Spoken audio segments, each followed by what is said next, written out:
The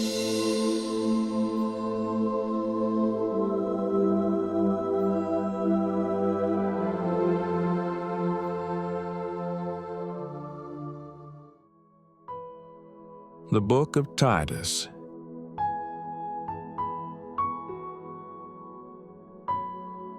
Subscribe to our channel to receive more content like this.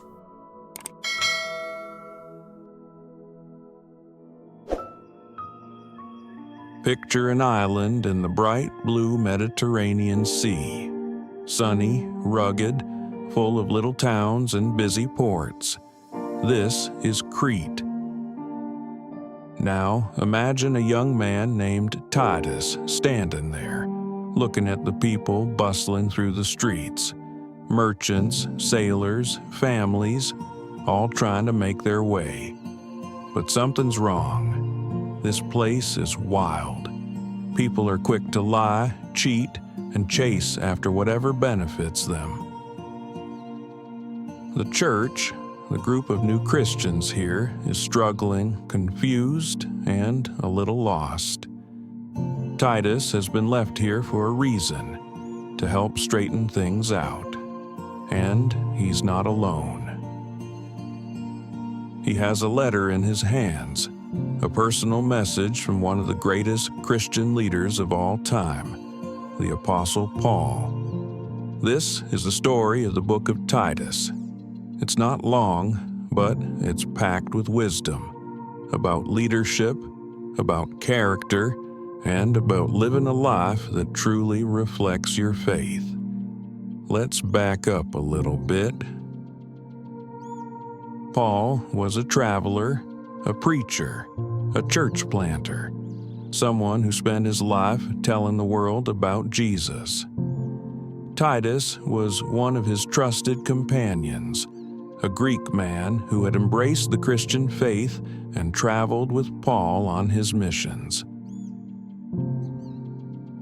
At one point, Paul and Titus visited Crete. They spread the good news of Jesus, and many people believed. Churches started popping up across the island. But soon after, Paul had to move on, leaving Titus behind. His mission: build strong, healthy churches. But how? The people were rough around the edges. The culture was known for being dishonest and self-indulgent. Even worse, some of the new Christian leaders weren't much better. They were twisting the message of Jesus for their own gain. Titus needed help. So Paul wrote him a letter. Not a letter full of fancy theology or complicated debates. A letter full of clear, practical advice. A guidebook for how to lead people well, even in a difficult place. Paul's message starts with the basics. Find the right leaders. He tells Titus, appoint elders, strong, trustworthy people in every town. But Paul sets a high bar. Leaders must be faithful to their families, self-controlled, honest, and disciplined, not hot-tempered, not heavy drinkers, not greedy, hospitable, welcoming to others, devoted to teaching and defending the truth, because leadership isn't about power. It's about setting an example. If the leaders live right, the community will have a fighting chance. Next, Paul warns about false teachers. Some people on Crete were trying to mix Christianity with old myths and strange traditions. Others taught that following a bunch of strict rules would make you holy, forgetting that it's God's grace, not human effort, that saves us. Paul is blunt.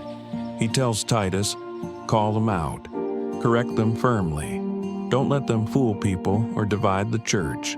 But, and this is important, do it with love. The goal isn't to embarrass or shame them. It's to help them turn back to what's true. Then, Paul moves beyond leaders. he lays out instructions for the entire church community, old and young, men and women, rich and poor. Older men, they should be dignified, sound in faith, loving, and patient. Older women, reverent, not gossips, teaching younger women how to love their families and live wisely. Young men, they should be self-controlled and live with integrity.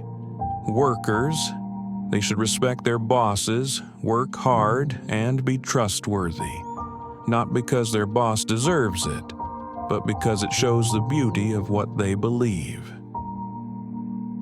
Paul paints a picture of a community where everyone, at every stage of life, is growing in goodness and pointing others toward God. And he reminds Titus and all of us why we do this. It's because of grace. Paul says, "At one time we were foolish, disobedient, led astray. But when the kindness and love of God appeared, he saved us, not because we were good enough, but because he is good." God's mercy changes everything. It's not about trying to look perfect.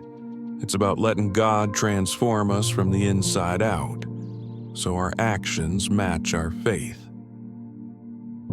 As the letter wraps up, Paul gives a few final pieces of advice. Remind people to obey the laws and respect authorities. Christians should be good citizens. Tell them to be ready to do good whenever they can, to be kind, to avoid arguing, and to steer clear of the pointless fights about small things. Focus on what matters, living lives full of mercy, love, and grace. And for those who keep stirring up trouble, even after being warned, Paul tells Titus, it's okay to step back. Don't waste energy on endless debates with people who don't want to change. In other words, lead with patience, but also with wisdom. In a messy, complicated world, Titus's story reminds us we are called to be different, to live lives that shine with goodness, to show a broken world what God's love really looks like. And just like Titus, each of us has a part to play.